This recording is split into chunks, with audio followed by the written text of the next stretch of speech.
We have been given the responsibility as South Africans to build a new nation, to confront the injustices of the past and the inequalities of the present.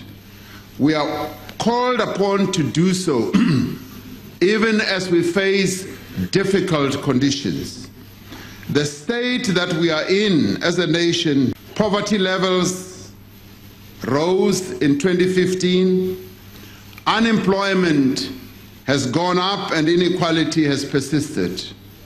For several years, our economy has not grown at the pace needed to create enough jobs so that we can lift our people out of poverty.